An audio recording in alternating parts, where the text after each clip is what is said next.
no, really, there is a lot of logic behind it, okay? The way it works is you have a route, right? You can't have two ice cream trucks in the same route, right?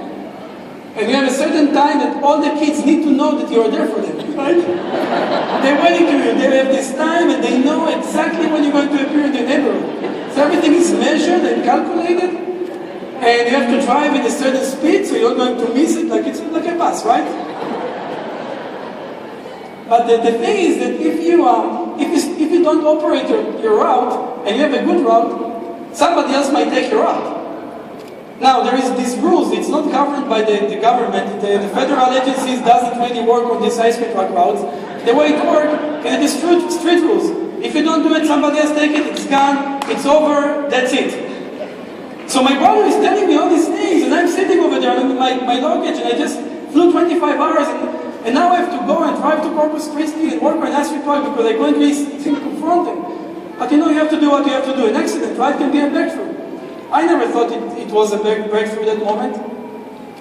I went to Corpus Christi, and he called my dad and my mom, and it's funny, Dad, because we lost it once, and then we lost it again.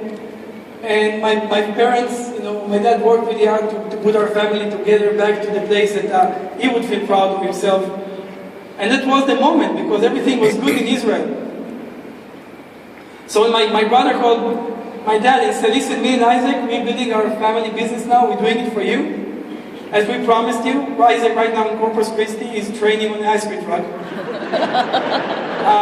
But we don't have enough money for both of us. So can you send us some money? Because you promised us if we're going to do something, you will support us. It's funny because he told my dad that we're building a business to retire him and mom. And then he asked him money. And that's my dad. And I said that it's a breakthrough. And I don't know how my mom was crazy enough to let him do that. But when my brother told him that the day after, he put his house for sale, his car for sale, his furniture, he put everything that they had, liquidate their life, bought tickets for my brothers and sisters, and took flights to America. My brother was freaking out because he didn't know that's what they're going to do from asking for a little bit of help. And again, my dad, in the moment that he felt, okay, we're coming together as a family, let's try it again. Everything that he saved up to this point, he put on this ice cream truck business.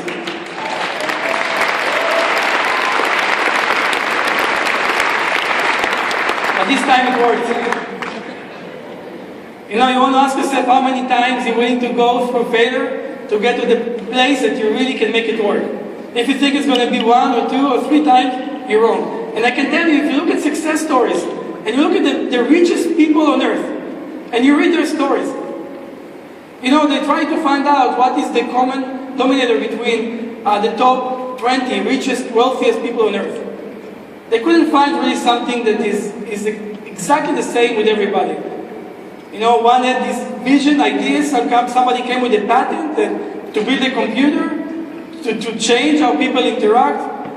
So many reasons, but there is only one thing that everybody got through. They all got through struggles. And not only once. And if you're not willing to accept the struggle, I'm sorry to tell you, but you're not going to be successful. Unless you're very lucky, and I don't know if you want to build on it. And when my dad sold everything and they came over,